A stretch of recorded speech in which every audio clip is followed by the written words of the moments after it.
What's up, y'all? It's Shania, and you know I'm back with another word. Listen, the word for today is watch your mental murmuring.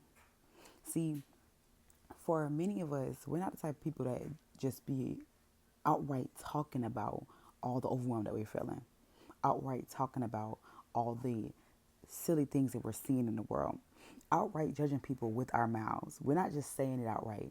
A lot of time it's in our minds. We're overwhelmed about our circumstance, like, oh my gosh, why am I why is my circumstance not working out? Why is it taking so long for this blessing to come? Why are things not the way that I planned them to be? Why is this person over here doing this and acting like this? We're saying all of this in our mind and we're overwhelmed in our mind. And I know that we can think that just because we're not saying it out loud, that it's not a sin.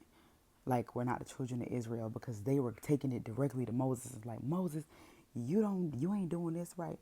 And Moses, we just so hungry. And just because you're not taking it to God and just because you're not saying it out loud does not mean you're still not sinning. You're still murmuring. It's just in your mind. You're still complaining. It's just in your mind. And God checks me so many times when I'm doing this because I can be sitting back angry about something, worried about something, stressed about something. I can be in my mind going crazy, like rethinking the situation, playing it back over and over again, getting more angry, getting more overwhelmed, getting more anxious about whatever I'm thinking about. And God be like, Shania, just give it to me. I know there are some people you're talking to your friends about this over and over again. You're posting on social media about it over and over again. You are to anybody who will listen to your problems. You're talking to them about it. But there are some people who are in their mind. They can't let it go, and they keep replaying and they keep going over and over and over and over again. And to you, you are still sinning. Now, this is not me condemning you because I'm talking to me too. But this is me saying that even when you're replaying over and over in your mind, you are still allowing it to control you. You are still allowing it to dictate your feelings. Because don't sit here and act like when you're not mad at your mama or mad at your friend or overwhelmed about you not hearing back from a job or you going through a lot because you don't have the money to pay your bills or whatever your situation is, that it doesn't affect your attitude. See, that murmuring that you're doing in your mind or even out loud, it affects your attitude and how you handle and deal with people. The attitude that you have towards what comes next.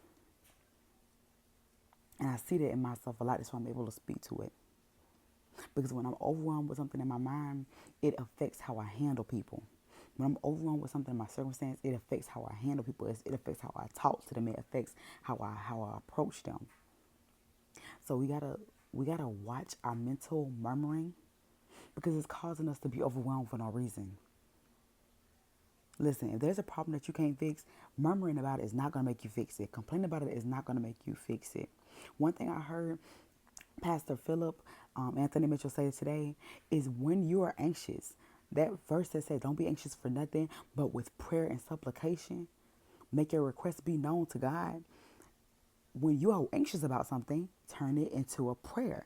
Turn it into you being thankful to God. When you're anxious about anything, when you're overwhelmed about anything, when you're angry about anything, immediately start praying. And that's one thing that God has been having me do in my mind. I'll be anxious or overwhelmed about something. Something will be, completely dictated my mind.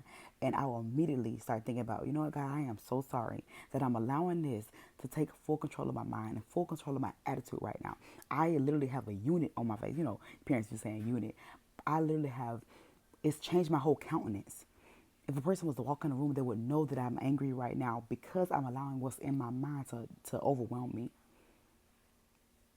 So you have to turn whatever is making you anxious and overwhelmed, you turn it into prayer. You turn it into a moment to be thankful to God for where you are right now. If you can't thank God for nothing else, thank Him for just giving you the revelation that you need to change your attitude and change your mindset. Thank Him for that. Thank Him for wanting you to be better than you are right now.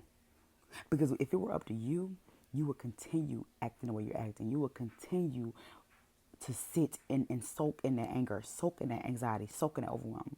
But one thing about the blood of Jesus, the one thing about God, He will not let you sit there and He will bring it to He'll give you revelation and He will bring it to your remembrance that you need to get out of that mindset. So, first and foremost, release the mental murmuring, because the mental murmuring, that's where it starts. When you physically start to have to tell your friend all your business, tell social media all your business, to keep talking about the same thing over and over again, to start dogging people and judging people out of your mouth, it started in your mind. That's why the mental murmuring is a sin as well. And once you get that mental murmuring in check, you have to make sure that you get your attitude in check too. You have to have a good attitude coming in front of God. You have to have a good attitude every day. I get so impatient with my life.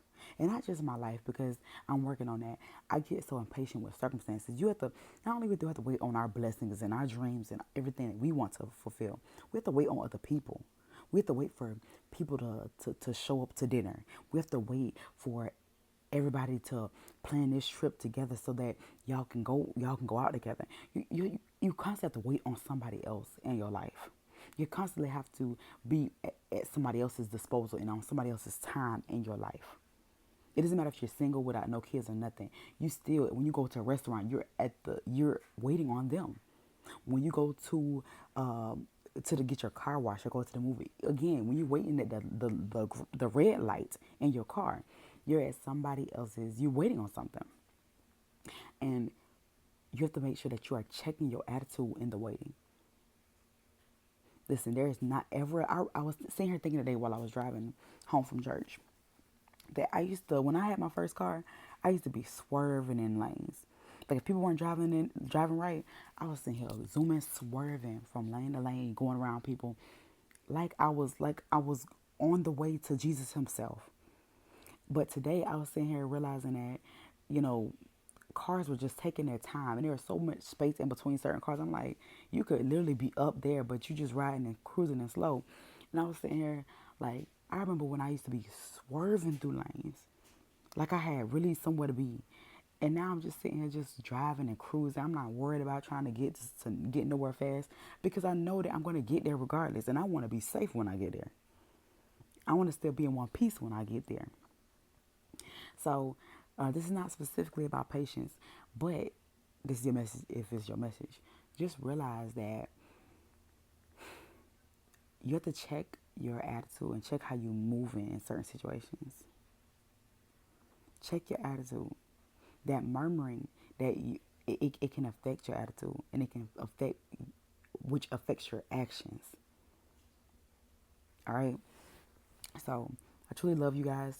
I thank you for your time. If you got something from this, type in man, and I'll be back with another video later. Bye.